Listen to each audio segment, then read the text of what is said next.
అయిపోయింది, సహగమనం చేసి చచ్చిపోయింది. తన భర్త చచ్చిపోయాక ఇంక నేను ఉండలేను అనుకున్నదట.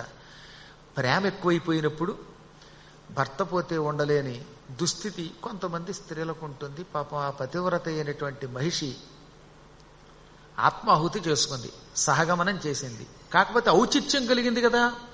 గర్భవతులు సహగమనం చేయటం పరమదోషం.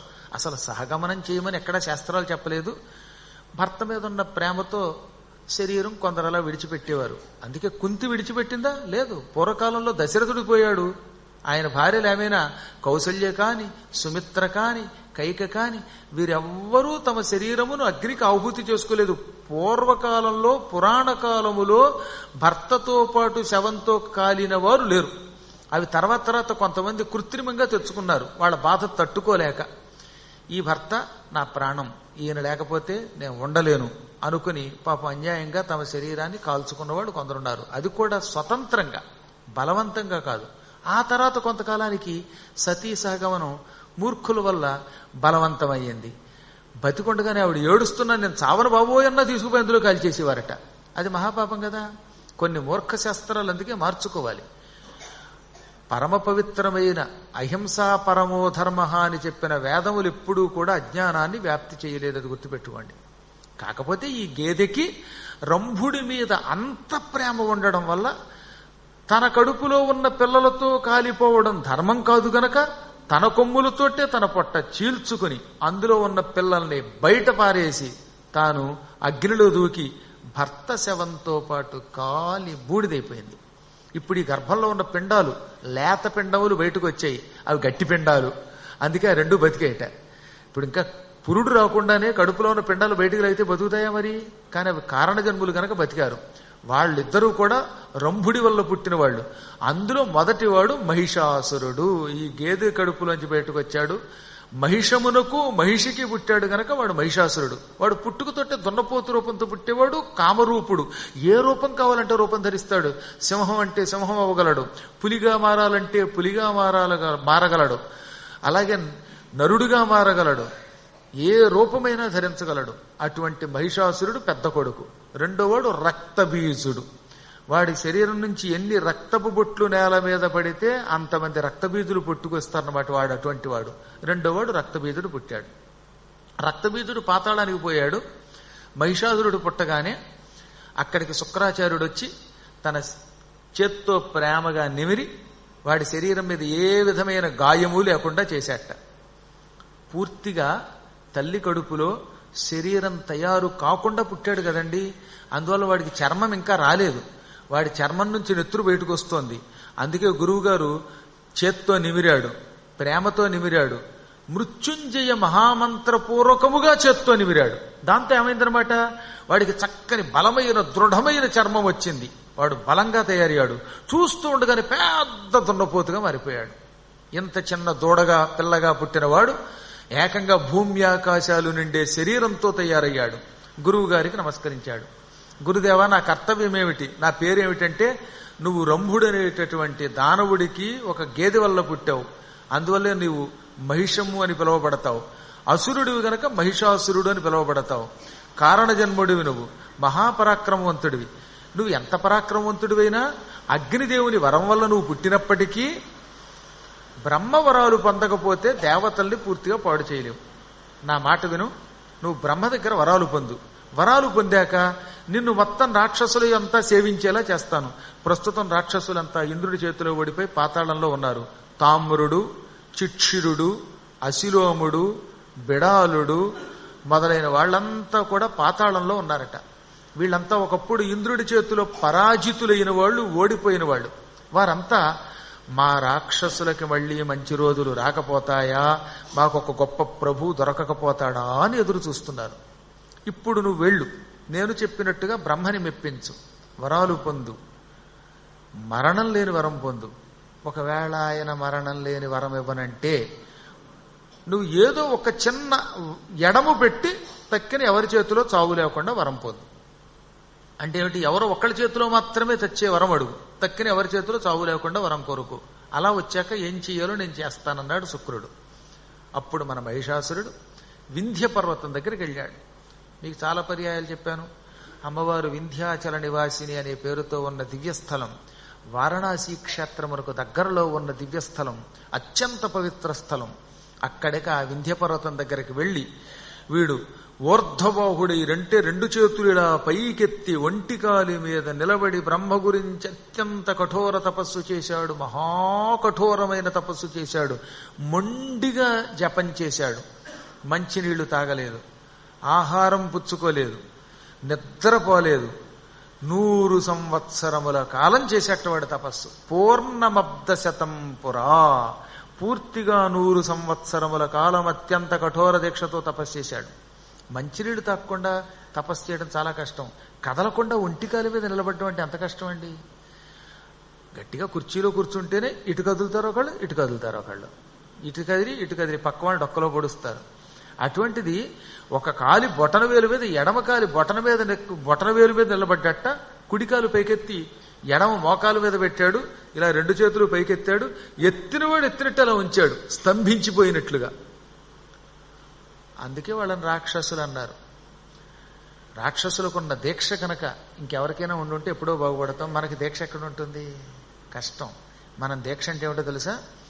పొద్దున్న 8 గంటలు అయ్యేసరికల్లా చక్కగా మంచి ఎర్రని మైసూరు బజ్జియో, పుణుకులో, ఇడ్లీయో ఇవన్నీ చట్నీతో వేసుకు తింటే ఇంకా తర్వాత అప్పుడు దీక్ష. అప్పుడు చక్కగా శుక్రవారం నాడు కుంకుమ పూజ హాయిగా చేయగలుగుతాం, పూజ చేయించుకోగలుగుతాం. ఏమీ లేదనుకోండి, తొందరగా కానివ్వండర్రా, కడుపులో మాట మండిపోతోంది, కడుపులో ఎలకలు పరిగెడుతున్నాయంటారు. ఆ ఎలకలు చావడానికి ఎలకల మంది అంటే ఏమిటి? భోజనం అనమాట. కడుపులో ఎలకలు పరిగెడుతున్నాయంటే తెలియక చిన్నప్పుడు నేను ఎలకల మంది వేయకూడదు అన్నాను. నయ్యం నాయన, ఎలకల మంది వేస్తే నీ చిలక లేచిపోతుందిరా నాయన, ఎలకలంటే ఆ ఎలకలు కాదు ఆకలనరా అని మా చిన్నప్పుడు మాకేం తెలుస్తుందండి. మా నాన్నగారు అలా చెప్పారు. చిన్నప్పుడు తెలియక ఎలకలు పరిగెడుతున్నాయంటే నిజంగా ఎలకలు పరిగెడుతున్నాయేమో అనుకునేవాడు అనమాట. ఎందుకో కానీ చాలా మంది అలాగేనేవారు. ఆకలి వేస్తే ఆకలి వేస్తుందనేవారు కాదు. అబ్బా తొందరగా అన్నం పెట్టండి, కడుపులో ఎలకలు పరిగెడుతున్నాయంటే నేనన్నాను, ఎలకలు చంపేస్తున్నాయి కదా మనల్ని, అవే మన అన్నం లాక్కు తినేస్తున్నాయి, మళ్ళీ కడుపులో ఎలకలకి అన్నం ఎందుకండి వేయడం, ఇంతమంది వేయండి అన్నాను అనమాట. అప్పుడు కడుపులో ఎలకలు పరిగెట్టడం అంటే ఆకలినైనా అన్నారు. లేకపోతే తెలియక నేనే మందున వేసుంటే కొంప ఒలిగిపోయేది, మీకు పురాణం చెప్పేవాడిని కాదు. కాబట్టి మానవ జీవితం ఇది. కానీ వాడు మూర్ఖుడు గనక, మొండివాడు గనక అంత కఠోర నియమంతో అలాగ ఊర్ధ్వబాహుడి చేస్తూనే ఉన్నాడు, జపం చేస్తూనే ఉన్నాడు. అప్పుడు వాడి శిరస్సు మీద నుంచి అగ్నిజ్వాల లేచింది. ఆ అగ్నిజ్వాల భయంకరంగా పైకి లేచి బ్రహ్మదేవుడి పాదాలని తాకింది. ఎవడైనా కఠోర దీక్షతో తపస్సు చేస్తే అటువంటి వాడి నెత్తి మీద నుంచి అగ్నిజ్వాలలు లేస్తాయి. ఈ అగ్నిజ్వాలలు వాడు ఎవరి కోసం తపస్సు చేస్తున్నాడో ఆయన దగ్గరికి వెళ్ళి ఆయన కాళ్ళు కాలుస్తాయిట. ఇప్పుడు ఇతడు బ్రహ్మ కోసం కదా తపస్సు చేశాడు. దాంతో బ్రహ్మపాదములను ఈ తపోగ్ని వీడి మూర్ధం మీద నుంచి లేచి వెళ్ళిన అగ్ని వెళ్లి అంటుకుని కాల్చింది. అప్పుడు ఆయన కాళ్ళు చురుక్కుమని కళ్ళు విప్పి చూశాడు. ఎక్కడి నుంచి వచ్చింది అగ్ని? ఇది బ్రహ్మలోకానికి వచ్చి నా పాదములను కూడా చురుక్కని కాలుస్తోంది అని అప్పుడు ఆయన దివ్య దృష్టితో చూశాట. చూస్తే భూలోకంలో ఇది మహిషాసురుడి తపస్సు అని అర్థమైంది. దైత్యేంద్ర మూర్ధ దిశోద్ధూత సధూమహేతి పటలో దంచత్తపోవక్నిచేన్. ఉగ్రమైన కఠోరమైన తపస్సు చేస్తున్న రాక్షసుడి తల మీద నుంచి లేచిన అగ్నిజ్వాలలు పొగలు కమ్ముకుంటూ పొగలతో కలిసి వెళ్లి ఎంతంత నిప్పు ముద్దల కింద వారి బ్రహ్మగారి పాదములు కాల్చగా కాల్చగా బ్రహ్మదేవుడు ఉలిక్కిపడి, ఓరి మహిషాసుర, ఇక చాలురా తపస్సు, నువ్వింకా తపస్సు చేస్తే నీ నెత్తి మీద నుంచి వచ్చే అగ్ని నా కాళ్లు కాదు నా లోకమే తగలబెట్టేటట్టుంది అని టక్కున బ్రహ్మలోకంలో మాయమై హంసవాహనం మీద మహిషాసురుడున్న చోట ప్రత్యక్షమయ్యాడు.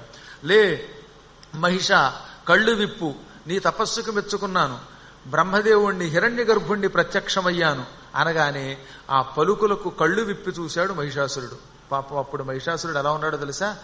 మొత్తం ఆ దున్నపోతు యొక్క చర్మం అంతా పోయింది, లోపల రక్తమాంసాలు హరించుకుపోయాయి, అస్థిపంజరం మాత్రం మిగిలింది. కొమ్ములున్నాయి, పుర్రి కనబడుతోంది, పైన ఎక్కడ చర్మం లేదు, చర్మం కింద ఉండాల్సిన మాంసం లేదు, నెత్తురు లేదు, కొవ్వు లేదు, కేవలం దున్నపోతు యొక్క అస్థిపంజరం ల్యాబొరేటరీలో వేళ్లాడదీస్తే ఎలా ఉంటుందో అలా ఉన్నాడు వాడు. అయినా బతుకున్నాడు వాడు. అందుకే ఆయన తెల్లబోయి, ఆహా మహిష, మీ రాక్షసుల యొక్క నిష్ఠే నిష్ఠరా, అసలు శరీరం మీద చర్మము లేదా, మాంసం లేదా, లోపలకు ఊపిరి ఎలా వెడుతుందో లేదా బయటకు వస్తుందో తెలియటం లేదు. అయినా నీకు ఇంకా ప్రాణాలు లోపలున్నాయి, నువ్వు బ్రతికావు. ఈ విధంగా నీ శరీరంలో ప్రాణవాయువు ఎలా నిలబడిందో బ్రహ్మనైన నాకే ఆశ్చర్యంగా ఉన్నది. మెచ్చాను నీ తపస్సుకి, అందుకే చెచ్చర విచ్చేశాను. కోరుకో వరాలు, నీకు ఇచ్చేస్తాను, ఏం వరం కావాలో కోరుకో అన్నట్ట. అప్పుడు ఆయన ముందు ఇలా ఉంటే ఏం ఓపిక ఉంటుందండి అన్నాడు. ఓహో మర్చిపోయానరా అని తన కమండలంలో నీళ్లు తీసి ఆ మహిషాసుడి మీద జల్లాడు. జల్లగానే వాడి శరీరం టిక్ టిక్ టిక్ టిక్ అని మాంసం వచ్చి నిండిపోయింది. బలమైన దృఢమైన శరీరం వచ్చింది. అస్థిపంజరం మీద మాంసం, మాంసం మీద చర్మం, వాడి కొమ్ములు, వాడి గిట్టలు, వాడి తోక అన్ని యథాతథంగా వచ్చాయి. ఇప్పుడు వాడు కొన్ని కోట్ల దున్నపోతుల్ని కేవలం ఒక కొమ్ముతో జయించగలిగేంత బలం పొందాడు. అంతటి బలం తపశ్శక్తి వల్ల సాధించి భక్తితో బ్రహ్మని ప్రార్థించాడు. బ్రహ్మదేవుణ్ణి వివిధాలుగా ప్రార్థించాడు. ప్రభు, వరాలివ్వడంలో నిన్ను మించిన వాళ్ళు లేరు. అడిగినంత మాత్రం చేతనే కోరిన వరాలిచ్చే ధాతవి, విధాతవి, వివిధ ప్రాణి లలాట లేఖన మహావిద్యానుసంధాతవి. అటువంటి నీకు నమస్కారం. అసలు నాకు మరణం లేని వరం కావాలని కోరిక ఉన్నది. ఆ వరం నువ్వు ఎలాగో ఇవ్వవు అని మా గురువుగారు చెప్పారు. అందుకే ఆ వరం కోరకుండా మరో వరం కోరుతున్నాను. ఈ చరాచర జగత్తులో స్వరలు, సిద్ధులు, సాధ్యులు, నరులు, కిన్నరులు, పన్నగులు, యక్షులు, చారణులు, విద్యాధరులు, అసురులు, గంధర్వులు మొదలైన వాళ్ళు ఉన్నారు. వీరిలో ఏ ఒక్కరి వల్ల చావు లేకుండా వరం ప్రసాదించు. ఒక్క ఆడదాని వల్ల మాత్రమే నాకు మరణం వచ్చే వరం ప్రసాదించు. ఎందుకంటే స్త్రీల దగ్గర బలం ఉండదు, అబలలు, బక్కగా ఉంటారు, కోమలంగా ఉంటాయి వాళ్ళ చేతులు, తామర పువ్వు రేకుల్లో ఉంటాయి వాళ్ళ చేతులు. కాబట్టి వాళ్ళు మాట వరస కూడా యుద్ధం చేయలేరు, యుద్ధం చేసినా చంపలేరు. కాబట్టి స్త్రీలంటే నాకు భయం లేదు, పురుషులంటే కొంచెం పరాక్రమవంతులు గనక ఈ జాతుల్లో ఏ జాతిలో ఉన్న పురుషుడి వల్ల నాకు చావు లేకుండా వరం ప్రసాదించు అని కోరుకున్నాడు వాడు. అంటే వాడికి కొన్ని అనుభవాలు లేవులేండి, అందువల్ల పాపం స్త్రీలను అన్నేం చేస్తారులే అనుకున్నాడు వాడు. పాపం ఈ విధంగా అబల చేతిలో తప్ప ఇంకెవరి చేతిలో మరణం లేకుండా వరం ప్రసాదించాను. గాని ఆయన తథాస్తు, నువ్వు కోరినట్టే ఉగాక. నిన్ను ఏ పురుషుడు చంపలేడు, సకల దేవతాదులందరికీ అజేయుడివి నువ్వు బుద్ధిగా ఉండు నాయన. నేను ఇచ్చిన వరంతో లోకోపకారం చేస్తూ నీ రాక్షస జాతిని ఉద్ధరించుకుంటూ సామ్రాజ్యాలతో సంపదలతో సుఖంగా బ్రతుకు. కానీ నీకిచ్చిన వరాన్ని దుర్వినియోగం చేస్తే, లోకములను నాశనం చేస్తే అప్పుడు నిన్ను సంహరించే స్త్రీ వస్తుంది. అప్పుడు ఆ స్త్రీని నువ్వేం చేయలేవు. ఆడవాళ్ళు నన్నేం చేస్తారనుకుంటున్నావు? ఆడవాళ్ళు ఎంత సహనంతో ఉంటారో తేడా వస్తే అంత విజృంభిస్తారు. జాగ్రత్త సుమా అని హెచ్చరించి బ్రహ్మదేవుడు అదృశ్యమైపోయాడు. ఎప్పుడు ఇతనికి వరములు వస్తాయా అని కాసు కూర్చున్న శుక్రాచార్యుడు పరుగు పరుగును వచ్చాట. శిష్య, నువ్వురా గొప్పవాడివంటే, అంతటి బ్రహ్మని మెప్పించావు. నీ తపస్సుతో ఆయన మనస్సు కరిగించి రకరకాల వరాలు పొందావు. నువ్వు పొందిన వరాలు నాకు తెలిసాయి. స్త్రీల చేతిలో తప్ప ఇంకెవరి చేతిలో నీకు చావు లేదు. స్త్రీలు ఎలాగో నీతో యుద్ధానికి రారు. అది కొంచెం లోటైనా అది పెద్ద లోటు కాదు. ఇక నీకు ఈ ప్రపంచంలో తిరుగులేదు. దా అని అతన్ని తీసుకుపోయి పాతాళ లోకానికి తీసుకుపోయి చక్షుడు, తామ్రుడు, అసిలోముడు, బిడాలుడు మొదలైనటువంటి వాళ్ళు ఉన్నారు రాక్షసులు. వాళ్ళందరినీ పిలిపించాడు. రాక్షస వీరులారా, మళ్లీ మనకింతకాలానికి ఒక ఆశాకిరణం దొరికింది, ఆశాదీపం వెలిగింది మనకి. మన మహిషుడు బ్రహ్మవరాలు పొందాడు. మన పూర్వులైన హిరణ్యాక్ష, హిరణ్యకశిపుల కంటే వాడు వీడు చాలా గొప్పవాడు. కృతయుగం కాదు, ఇది త్రేతాయుగం. అందుకే ఈ యుగంలో వీడికి ఇంకా ఎక్కువ శక్తులు ఉన్నాయి. వీడిని మనం ఉపయోగించుకుందాం. ఈ రోజు నుంచి దానవులకు ఇతడే చక్రవర్తి, ఇతడే దానవ చక్రవర్తి. ఇతడు మిమ్మల్ని అందరినీ స్వర్గసింహాసనం మీద నిలబెట్టగలుగుతాడు. ఇంతకాలం ఇంద్రుడి దగ్గర ఉన్న సకల సంపదలు మీ వశం చేస్తాడు అని అందరి యొక్క అంగీకారం తీసుకుని పాతాళలోకంలో మహిషాసురుణ్ణి రాక్షస చక్రవర్తిగా అభిషేకించాడు. అభిషేకం కూడా ఎంత బాగా చేశాడండి. ఒక అద్భుతమైన సింహాసనం తెప్పించాట. ప్రహ్లాద కుమారుడు మహిషాసురుడికి ఒక సింహాసనం కానుగ్గా ఇచ్చాడు. ప్రహ్లాదుడు పాతాళలోకంలో ఉన్నా ఎంత భాగవతోత్తముడైనా అడిగితే కాదండి ఆయన. ఆయన పైగా సాటి రాక్షసుడు. మరి కొన్ని సందర్భాల్లో ఈ కులానికి కూడా ఉపకారం చేయక తప్పదట. అందుకే అడగగానే సింహాసనం ఇచ్చాడు. సింహాసనం పట్టుకొచ్చారు. మయాసురుడు బంగారపు దండిచ్చాడు. విశ్వకర్మ చేతికి వేసుకునే కంకణాలు ఇచ్చాడు. తామ్రుడనేవాడు శూలం పట్టుకొచ్చి కానుకగా ఇచ్చాడు. బలిచక్రవర్తి కాళ్ళకి తొడుక్కునే పావుకోళ్లు కానుకగా ఇచ్చాడు. మరొకడు వాహనం ఇచ్చాడు. ఇలా ఒక్కొక్క రాక్షసుడు ఒక్కొక్క కానుక ఇచ్చారు. ఈ కానుకలన్నీ సేకరించాడు ఆయన. నెత్తి మీద కొన్ని వేల నదుల నీళ్లు పడుతూ ఉండగా దానవ సామ్రాజ్యానికి అభిషిక్తుడయ్యాడు శుక్రాచార్యుడు. అంతటి వాడు మంత్రపూర్వకంగా సకల నదీ నద జలములతో మహిషాసురుణ్ణి దానవ చక్రవర్తిగా అభిషేకించాట. అభిషేకం చేయించుకున్న తర్వాత ఆయన ఏం చేశాడు? మొట్టమొదట మనం దేవతల మీదకి దండయాత్రకు వెళ్ళాలి. రాక్షసులకి పరమ విరోధులు దేవతలే. దేవతల మీదకి దండయాత్రకు వెళ్లే ముందు ఒక అవకాశం ఇద్దాం. యుద్ధం చేసే ముందు దూతని పంపుదాం. ఆ దూత చెప్పిన మాటలు విని ఇంద్రుడు రాజ్యం మనకి ఇచ్చాడా, మనకి ఎలాగో యుద్ధం తప్పుతుంది, లేదా అప్పుడే చేద్దాం అన్నట్టు శుక్రాచార్యుడు. అందుకే మహిషాసురుడు ఒక దూతని పిలిచాడు. వాడి పేరు సుగ్రీవుడని పేరు. సు అంటే మంచి గ్రీవము మెడగలిగిన వాడు, చక్కగా మాట్లాడడంలో ఆరితేరిన వాడు. వాడు అలాంటి వాడిని ఒకడిని పిలిచి ఇంద్రుడి దగ్గరికి మహిషాసురుడు దూతని పంపాడు. ఈ సుగ్రీవుడనేవాడు ఇంద్రుడు, బృహస్పతి, దిక్పాలకులు అందరూ సభలో ఉండగా నేను మహిషాసురుడి దూతగా వచ్చాను, సందేశం చెబుతున్నాను అన్నట్ట. ఈ మహిషాసురుడు ఉన్నాడు ఎవరు అన్నాడు పాపం ఇంద్రుడు తెల్లబోయి. అప్పుడు బృహస్పతి వాడెవడో తర్వాత చెబుతాను, ముందు ఆ సందేశం విను, ఆ తర్వాత సంగతి చూద్దాం అన్నట్ట. సరే, ఇంతకీ ఎవడా మహిషాసురుడు, నువ్వేం తెచ్చావు సందేశం అన్నాడు ఇంద్రుడు. ప్రస్తుతం మహిషాసురుడు రాక్షసులకి రాజు. శుక్రాచార్యుడు ఆయనని దానవ చక్రవర్తిగా అభిషిక్తుణ్ణి చేశాడు. ఆయన మహాపరాక్రమవంతుడు, బ్రహ్మవరాలు పొందినవాడు. ఆయనకి ఓ ఇంద్ర, నీవు స్వర్గ సామ్రాజ్యం అప్పగించి అడవికి వెళ్లి తపస్సు చేసుకో. నీ అంతట నువ్వే స్వర్గసింహాసనం విడిచిపెట్టి అడవికి వెళ్ళిపోతే నీకు బడితి పూజ ఉండదు. లేదా మా రాజుగారు వస్తారు, సైన్యంతో వస్తాడు, మీ దేవతల్ని చెతక్కొడతాడు, మిమ్మల్ని కాలి కింద వేసి నొక్కుతాడు. మా రాజు మంచి బలమైన దున్నపోతు, 1,000,000 దున్నపోతుల్ని కొమ్ములతో ఎత్తగలిగేంత పరాక్రమం కలిగిన వాడు. ఆయన యుద్ధానికి వస్తే తర్వాత ఏం జరుగుతుందో తెలియదు. కాబట్టి అవమానం పొందకుండా మీ అంతటి మీరే హాయిగా పదవీ త్యాగం చేస్తే మంచిది, ముందే రిజిగ్నేషన్ ఇచ్చేయండి, గొడవ ఉండదు అనగానే ఇంద్రుడు పళ్ళు పటపట కొరికి, ఒరేయ్ మీ రాజుగారికి యుద్ధంలోనే సమాధానం చెబుతాను పోరా అన్నట్ట. వీడు వెళ్ళిపోయాడు దోత. వెళ్ళాక అప్పుడు గురువుగారిని పిలిచి, గురువుగారు వీడెవడండి హఠాత్తుగా వచ్చి ఎంత బెదిరిస్తున్నాడు అనగా అప్పుడు చెప్పాడు గురువుగారు, ఇంద్రా నువ్వు చేసిన పొరపాట్లన్నీ అంత తేలిగ్గా మర్చిపోతావా?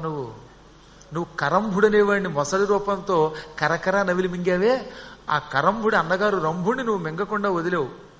ఆ రంభుడు అగ్నివరాలు పొందాడు, వాడు దొన్నని పెళ్లి చేసుకున్నాడు. ఆ మహిషికి ఈ మహిషానికి పుట్టినటువంటి వాడు ఈ మహిషాసురుడు. వీడికి ఇంకో సోదరుడు ఉన్నాడు రక్తభేదుడు, 2 అన్నదమ్ములు వీళ్ళు.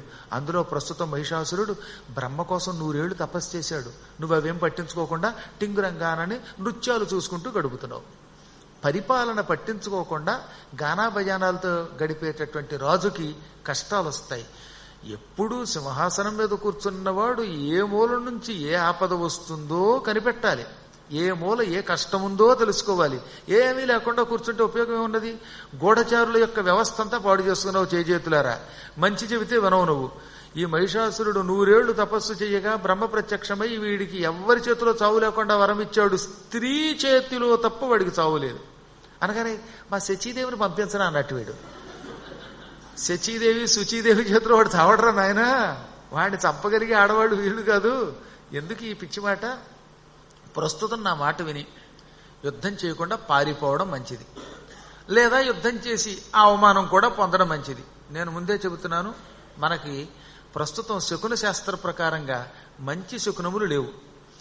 అడరి సొరసేనపై గ్రద్దలడదొచ్చే, మన దేవతల సేనల మీద గ్రద్దలు వచ్చి తిరుగుతున్నాయి. అసలు దేవలోకానికి గ్రద్దలు రావు, కానీ హఠాత్తుగా గరుత్మంతుని యొక్క బంధువులంతా వచ్చి దేవసైన్యం మీద టిక్కు టిక్కని ఎగురుతున్నారట. సైన్యం మీద గ్రద్దలు తిరుగుతున్నాయంటే వాడికి ఓడిపోయే కాలం వచ్చింది, లేకపోయే కాలం వచ్చిందని అర్థం. ఐరావతం అనే ఏనుగు పొరపాటున పడిపోదు కింద. అటువంటి ఏనుగు హఠాత్తుగా పక్కకి చతికిలు పడిపోయిందిట, వాలిపోయి కన్నీళ్లు పెట్టుకుంటోంది. చిత్రం, దేవగజం ఐరావతం ఒక పక్కకు ఒరిగిపోయి, అందులో ఎడం వైపుకు ఒరిగిపోయి కన్నీళ్లు పెట్టుకుంటోందయ్యా ఇంద్ర. ఉచ్చైశ్రవం అనే గుర్రం ఎప్పుడు నిలబడి ఆకాశంలోనే ఉంటుంది, ఎగరగలదు. అది కూడా కుడివైపుకు పడిపోయి కాళ్ళు పక్కకు పెట్టి కొట్టుకుంటోంది. మన రథం ఒరిగిపోయింది, టెక్యం అంటే జెండా విరిగి కింద పడిపోయింది. జెండా విరగడం అంటే అపశకునం. ఇవన్నీ చూస్తూ ఉంటే దేవతలకి పదవి నుంచి పోయే కాలం వచ్చింది. నీవు పదవీ భ్రష్టుడవ్వడం ఖాయం. ఏం చేద్దాం అనగానే యుద్ధం చేయకుండా ఎలా ఉంటాం? ఓ పని చేద్దాం, మనమంటే యుద్ధం చేస్తే ఓడిపోతాం, కానీ త్రిమూర్తులు సాయంగా వస్తే యుద్ధంలో విజయం పొందొచ్చేమో అన్నట్టు ఆయన. నీ ఇష్టం, ఆ ముచ్చట కూడా కానీ అన్నాడు. వెంటనే ఇంద్రుడు పరుగు పరుగున బ్రహ్మ దగ్గరికి వెళ్ళాడు. బ్రహ్మదేవుడు ఎప్పుడూ లేదు నేను నీకు యుద్ధానికి సాయం వస్తానన్నాడు. జరిగేది ఏమిటో తెలుసు కదా, అందుకని. బ్రహ్మదేవుడికి కూడా అజగవం అని ఒక గొప్ప విల్లు ఉంటుందండోయ్, చాలా గొప్ప విల్లు. ఆయన కూడా యుద్ధం చేశాడు. పూర్వం మహానుభావుడు, ఆయన దగ్గర గాంధీవం అని ఒక విల్లు ఉండేది తెలుసా. బ్రహ్మదేవుడు గాంధీవాన్ని సృష్టించి 10,000 సంవత్సరాలు రాక్షసులతో యుద్ధం చేసి చంపాడు. ఆ చంపిన స్థలం, గాంధీవం సృష్టించిన స్థలమే రాజస్థాన్లో పుష్కర్ అంటే. అక్కడ ఆయనకు గుడి ఉంది, అందుకే బ్రహ్మ గుడి. ఆ తర్వాత ఆయన ఏం చేశాడు, ఈ గాంధీవాన్ని ఇంద్రుడికి ఇచ్చేశాడు. ఇక నేను యుద్ధం మానేసి సృష్టి చేసుకుంటాను, మీరంతా యుద్ధం చేసుకోండి అని. బ్రహ్మ తేజస్సు చాలా గొప్పది. ఆయన గాంధీవాన్ని సృష్టించి 10,000 సంవత్సరాలు యుద్ధం చేశాడు. 60,000 ఏళ్లు ధరించాడు అసలు ఆయన. 60,000 ఏళ్లు తన చేతిలో పెట్టుకుని అందులో 10,000 ఏళ్లు యుద్ధం చేశాట. ఆ తర్వాత గాంధీవాన్ని ఇంద్రుడికి ఇచ్చాడు. ఇంద్రుడు ఏం చేశాడు, దానిని 24,000 సంవత్సరాలు ధరించాడు. ఆ తర్వాత ఇంద్రుడి దగ్గర నుంచి దాన్ని చంద్రుడు తీసుకున్నాడు. 5,000 సంవత్సరాలు చంద్రుడు ధరించాడు. చంద్రుడి దగ్గర నుంచి అగ్నిహోత్రుడు సేకరించాడు. అగ్నిహోత్రుడి దగ్గర నుంచి వరుణుడు తీసుకున్నాడు. మళ్లీ వరుణుడి దగ్గర నుంచి అగ్నిహోత్రుడు తీసుకున్నాడు. తీసుకుని దాన్ని ఏం చేశాడు, ఖాండవ వనదహన సమయంలో అర్జునుడికి ఇచ్చాడు. అర్జునుడు 65 ఏళ్లు ధరించాడు.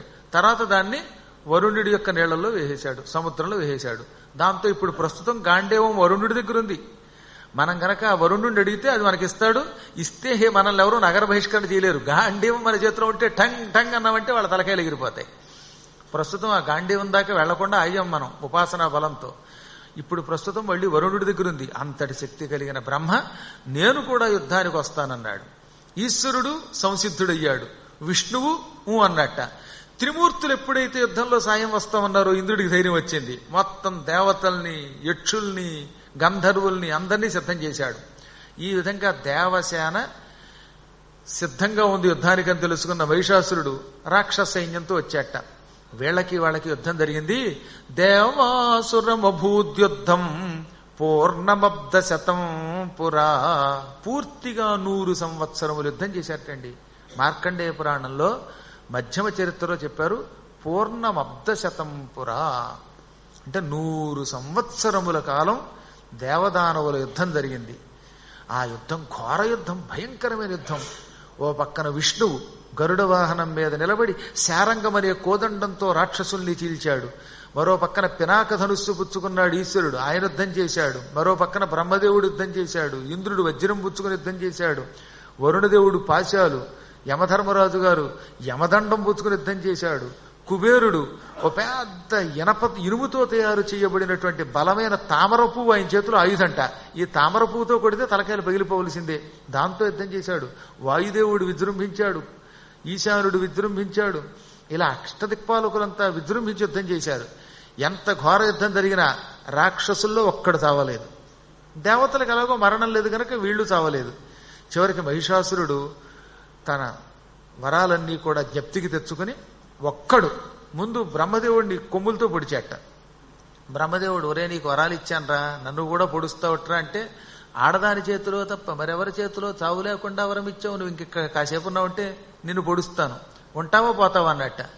నీకు ఇచ్చిన వరం నిలబెట్టుకోవడానికి మాయమైపోతున్నాను అని ఆయన టింగ్ అని మాయమైపోయాడు.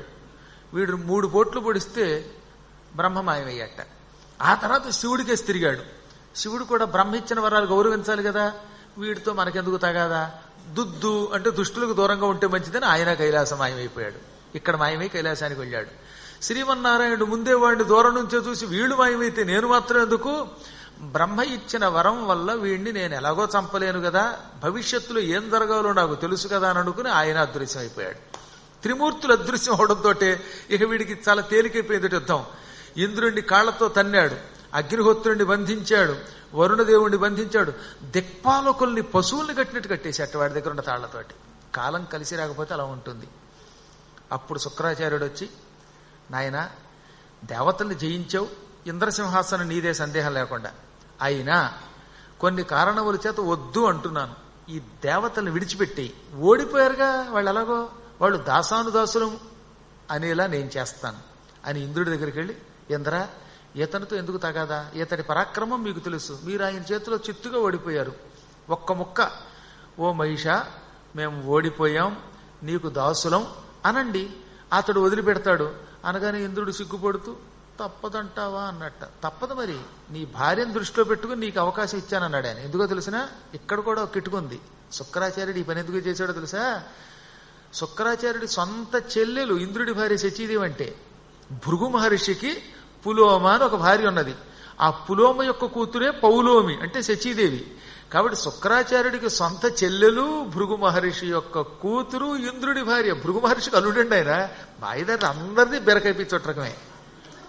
అందుకే ఎంత చెడ్డ మీరు ఇంద్రుడిని నాశనం చేయడు చూడండి. ఎప్పుడు కూడా శుక్రాచార్యుడు మాట వరుసకు కూడా ఇంద్రుడిని నాశనం చేయడు. నాశనం చేస్తే బావగారిని చంపుకున్న పాపం వస్తుంది. ఓ పక్కన లక్ష్మీదేవి సోదరి, ఇంద్రుడి భార్య పౌలోమి సోదరి, ఇలా అన్ని బంధాలే. ఏం చేస్తాం, కాలం అది. అందువల్ల ఆయన ఇంద్రుణ్ణి నచ్చ చెప్పి, దాసానుదాసుణ్ణి నేను తవ దాసోహం అని ఒక్క ముక్క అంటే నీకు మహిషుని వల్ల ప్రమాదముండదు గండముండదనగానే వాడు హీనస్వరంతో కిక్కురుమనకుండా అలాగే అన్నాడు. అంటే మరీ గట్టిగా మాట్లాడకుండా మెల్లిగా, మహిష ఓడిపోయాం, నేను కూడా తవ దాసోహం నీ యొక్క దాసుని అన్నట్ట.